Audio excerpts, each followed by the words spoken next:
All right. Good evening, everybody. It is Travis Smith with Contractor Connection and Allure Real Estate. And I am here with Brianna Jones of newly minted Caldwell Banker in San Antonio. As always, if y'all give me about 30 seconds, I'm going to share this to the other Contractor Connection groups and then we'll get going.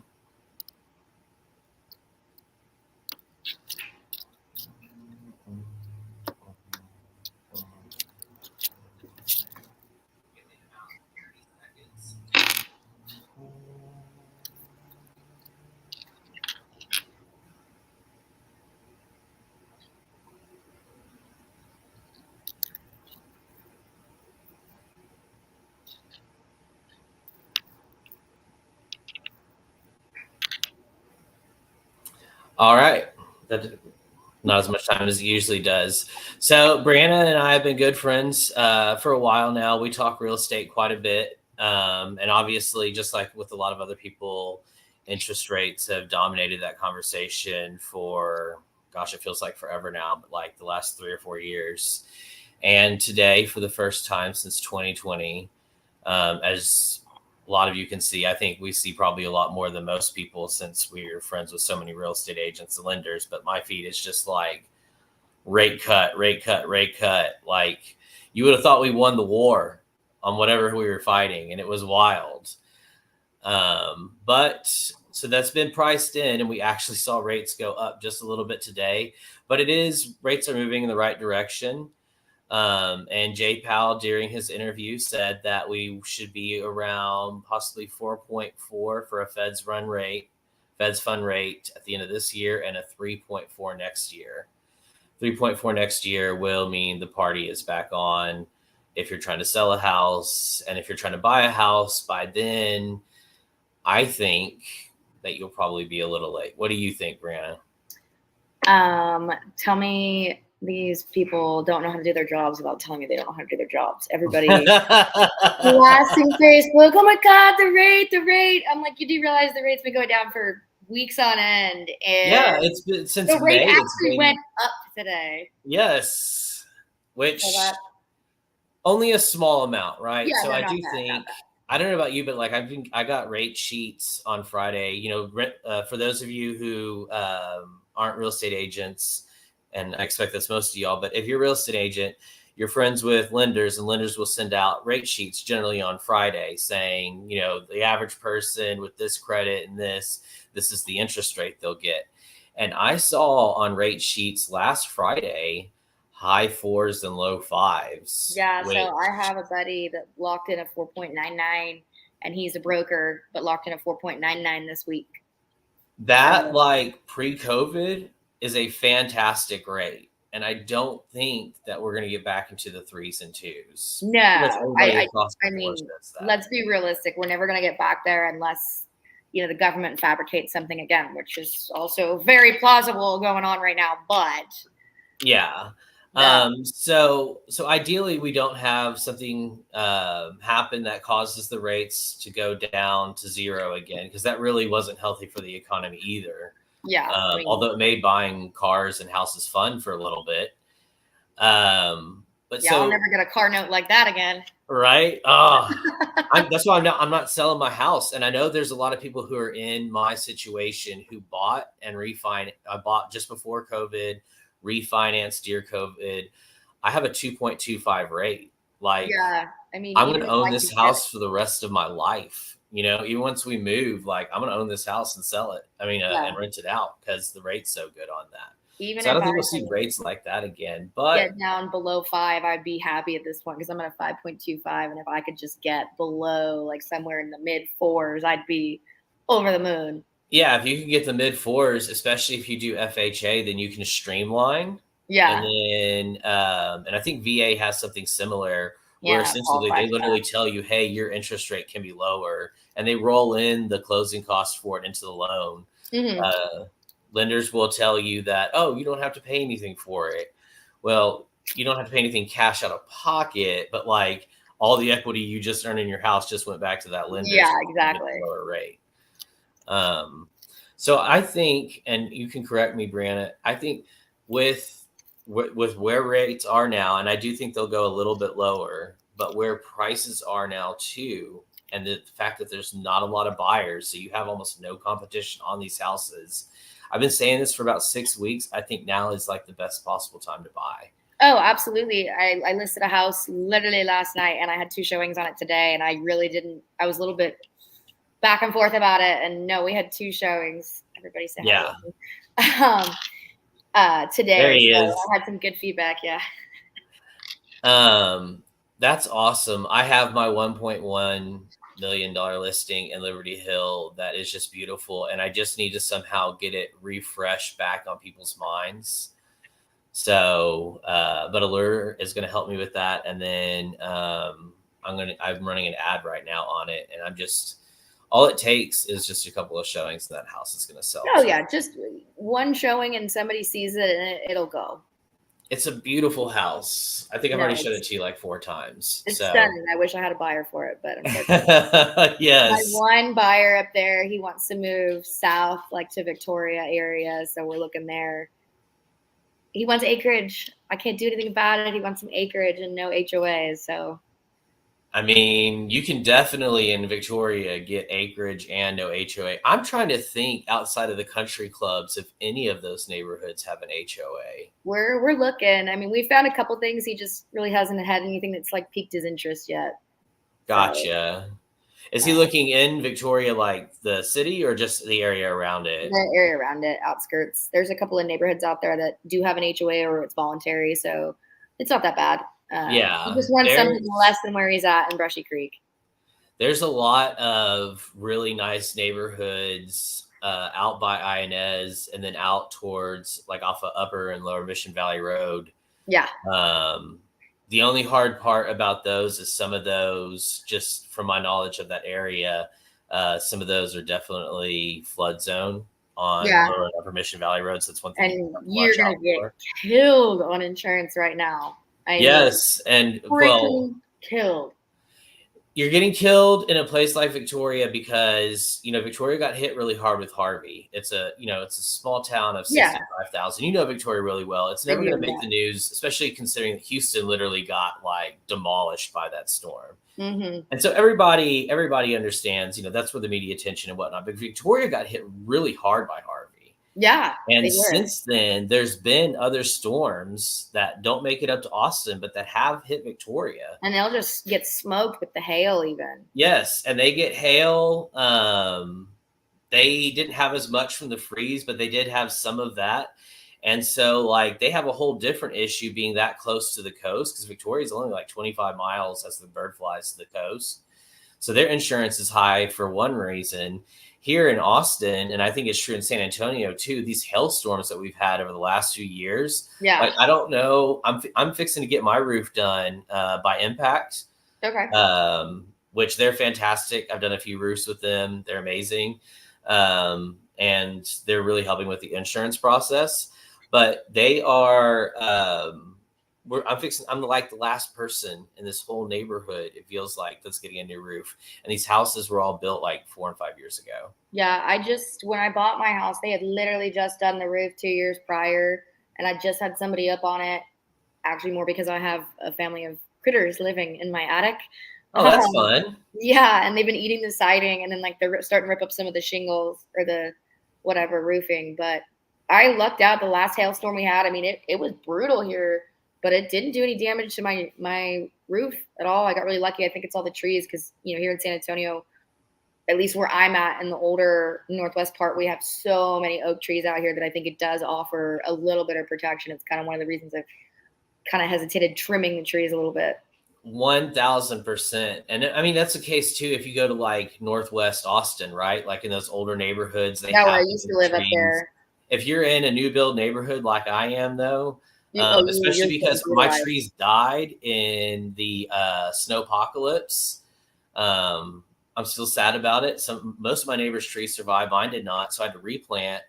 It's been a whole fucking odyssey with these trees. But like finally I've got some trees going.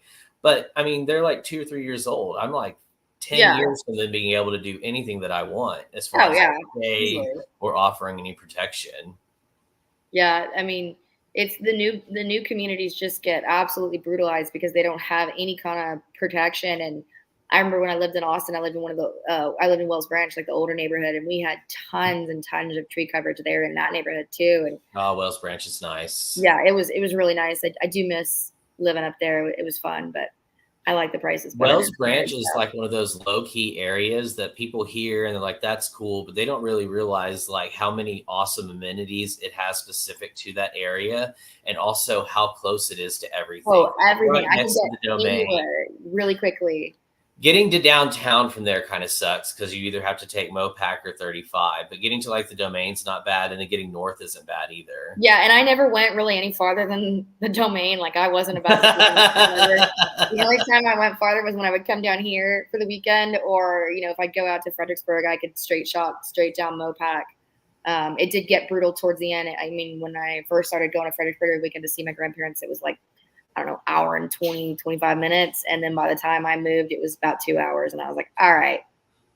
Every time I drive, and I've complained about this multiple times, but every time I drive to Dripping Springs, there's like 3 new red lights. Yeah, that was the most brutal part, was that chunk between like, what is it? Not Belterra, that's Driftwood. You got to go through the Y. And yeah, Belterra is out there, but first you got to get through the Y, which is 15 minutes by itself. The Y is brutal. But thankfully, I think they're not far from finishing what they're doing over there. Yeah, when I moved away a couple of years ago, they had just started that construction. Yeah, so. They actually have made, unlike on 35, where I'm not ever actually sure what they're doing, you can see what they're doing on the Y. You can see it getting extended. It's going to be under construction for the rest of our lives. It's been under construction our whole lives. I know.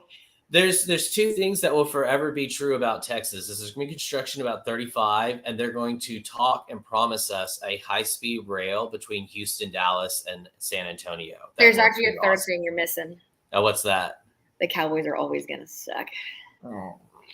So I'm old enough to have remembered and watched them win 3 of the Super Bowls. But no, but if you had told me in 1995 that I would make it to 2024 and they wouldn't even gone to an NFC Championship game, I would have laughed in your face.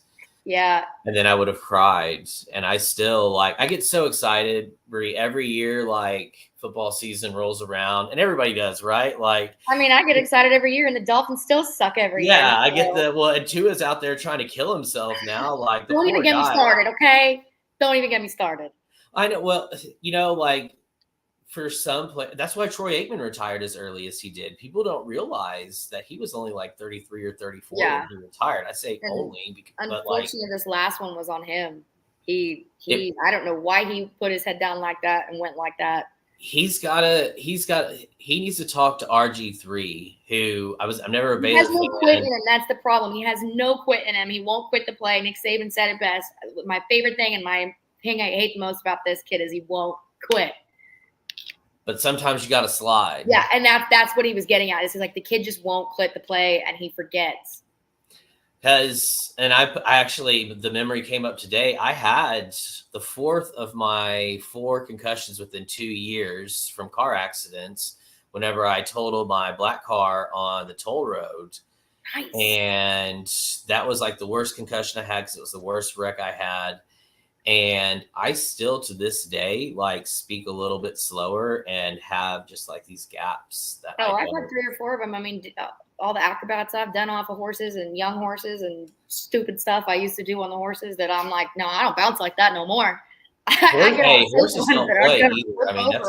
They're pretty unforgiving when it comes down to it. Well, and I was always in a helmet because I believe in it. I still am the weirdo who will get on a Western horse now and probably 9 out of 10 times put a helmet on because I just believe in it. And we pay the big bucks for helmets. People complain, oh, why is a helmet $1,200? I'm why? Because this thing isn't replaceable. So yeah, definitely, I get it. Well, that's that's why I like that you're going to be able to start doing a lot more farm and ranch, aren't you? Yeah. So the beautiful thing about Coldwell Banker, Deion Harper, is they have a full farm and ranch division. And because of my experience with the horses and I have a lot of commercial experience, they're allowing me to do all aspects of it. A couple of the other brokerages I interviewed with were no, you can't do that. You have to pick one. And I was that's not fair. I have a very, very unique background where I am fully capable of doing commercial, residential, and farm and ranch. Yeah. And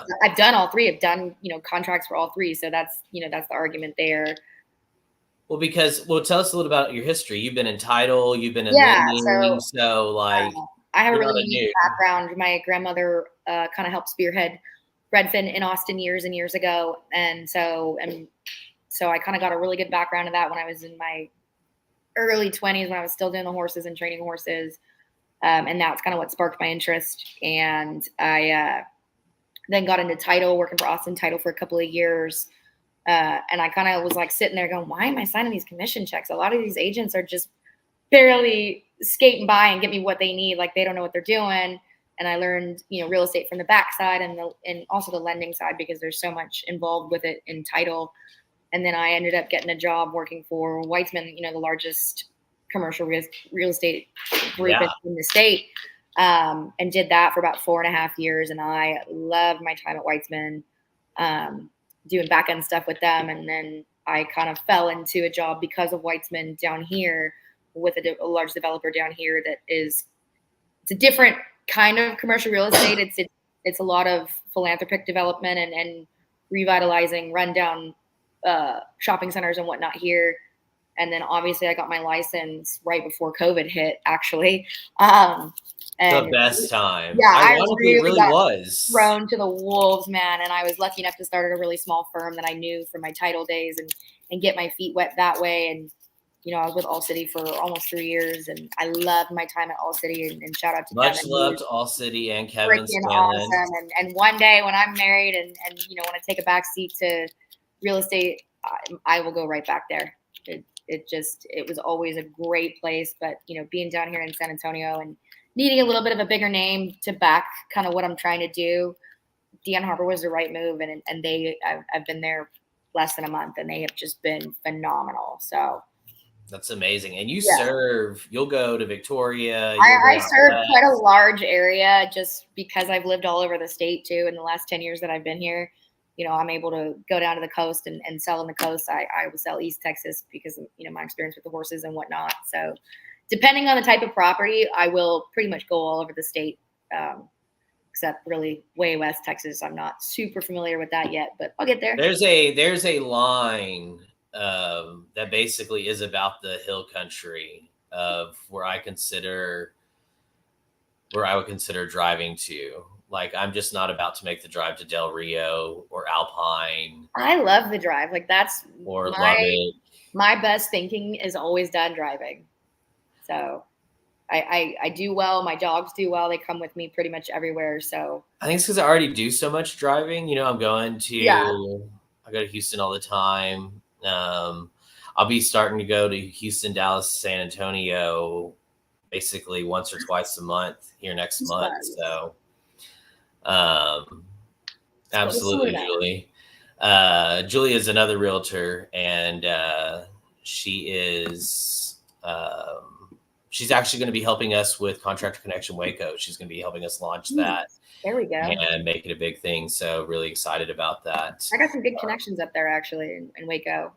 I know nobody in Waco besides Julie, so I'm excited that she's got to do that. Literally, actually, it's funny is Eric Bramlett just hired a really big heavy hitter out of Waco.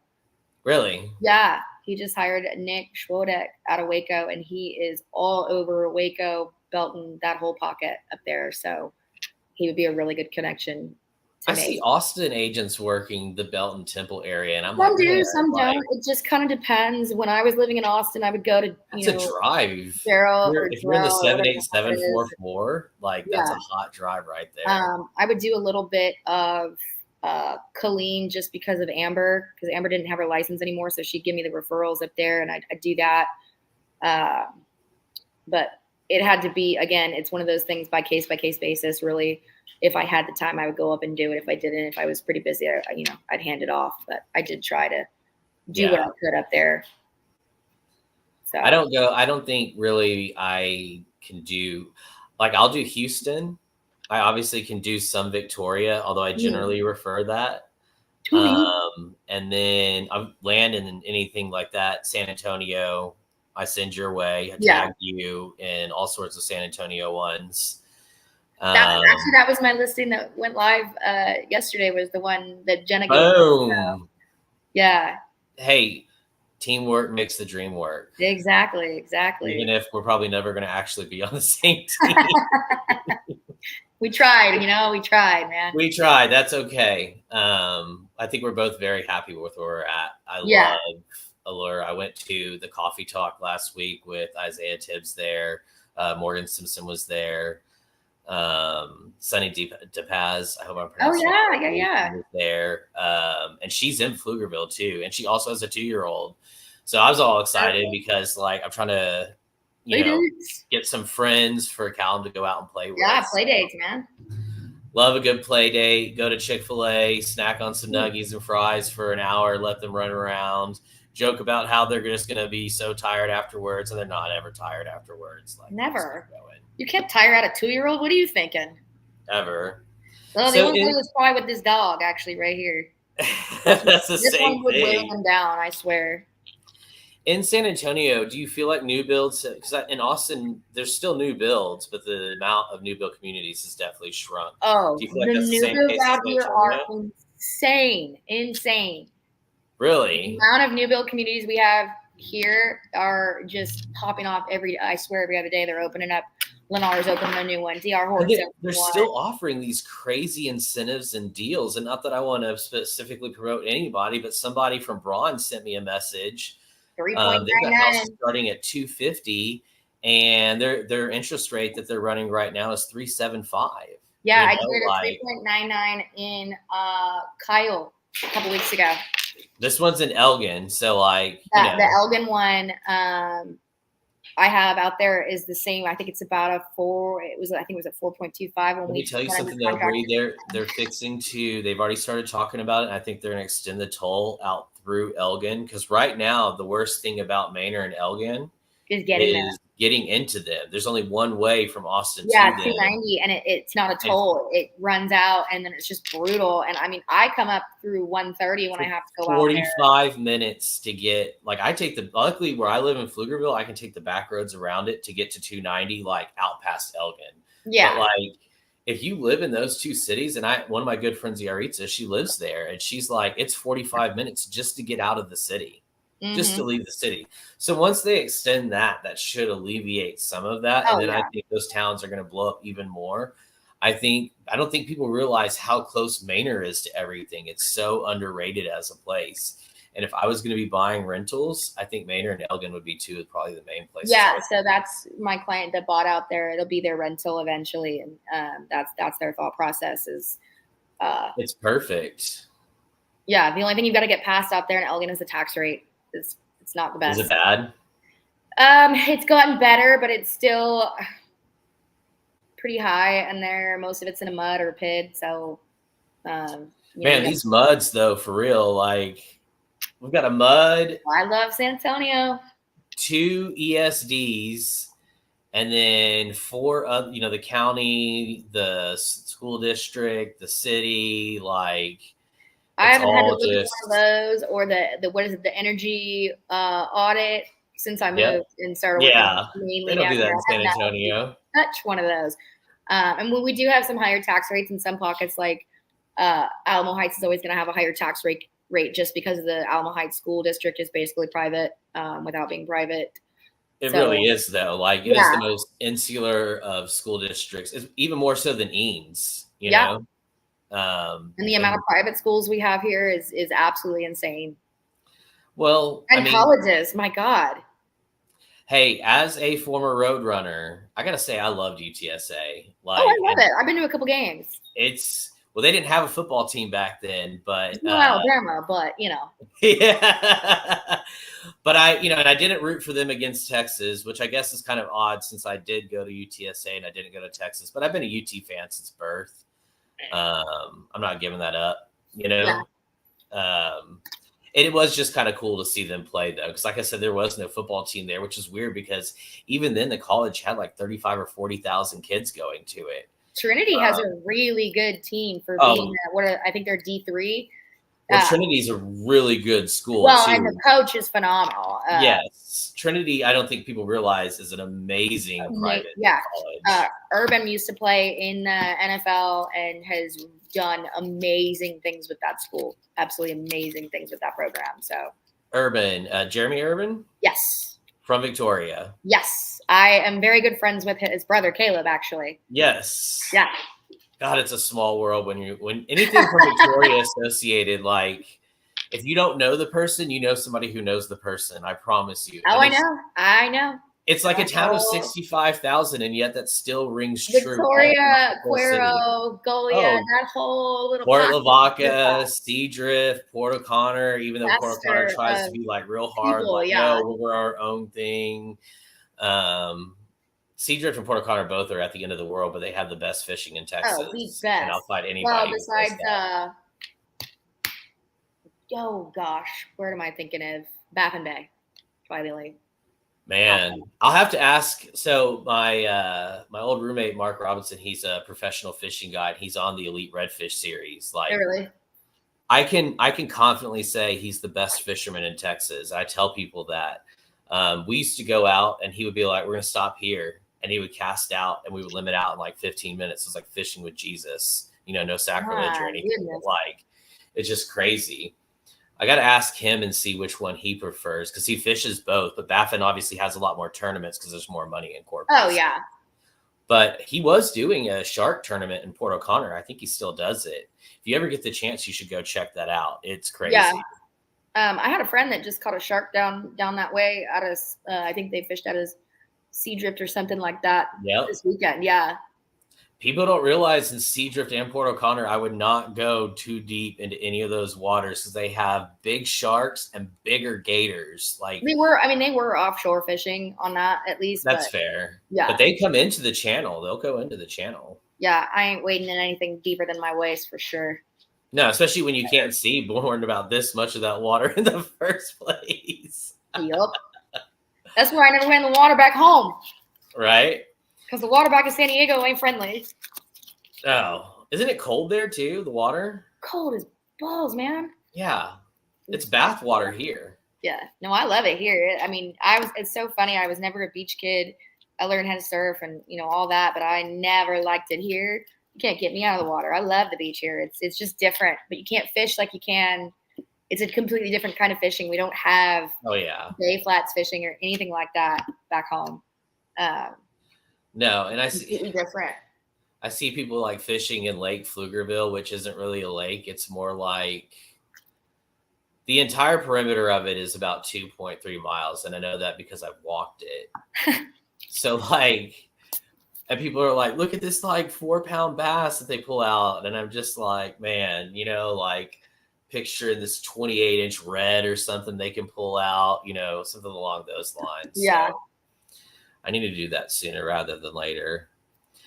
Well, I think we've gabbed enough. We got to talk about interest rates. The Feds, like I said, hopefully, they're going to be on that track. If there's supposed to be 2 more rate cuts coming? Yeah, I think they'll do another 0.5 in December. And I think the market has actually probably priced most of that in as well. Yeah. I did have somebody make a good point because even though the Fed has started to cut rates, they're still doing quantitative tightening, which is they're still letting the treasury bonds and more importantly, a lot of the secondary market mortgages just roll off. They're not buying more of those. Mm-hmm. They're going to continue doing that even though they've cut rates, and that might keep things. I don't know what kind of effect that'll be because this is the first time it's happened, but Jay Powell during his interview kind of went into it as he's trying to bring them back to where they would be a historical normal. And the Fed's balance sheet is normally like 1 to 2 trillion. And as we know, during COVID, they bought all that stuff, all the quantitative easing, it got up to like 9 trillion. And now it's at like 7.3. So I guess they're going to continue to roll off $5 trillion worth of stuff. That's going to come from somewhere. But as long as the front end interest rate goes lower and it helps drive, mortgage rates down, then that's going to be a good thing for everybody. Because there's a lot of people in their house that want to move up but they can't because the rate doesn't make sense. Yeah. And there's some people who need to sell for a variety of reasons, and they can't do that because of how much more expensive housing is right now. So yeah. But I'm hoping that gets freed up, and then once that gets freed up, construction should be right behind it because it's pretty rough here in Austin right now. Oh, I bet. Everybody I talk to says this is the worst that they've seen in their entire time of doing business here, 10, 15, 20, 25 years. Makes sense. So, that should get better pretty soon. Well, thank you for coming on, Brianna. Oh, absolutely. Had a good time, and we'll talk to you soon. Anytime. All right, later. All right.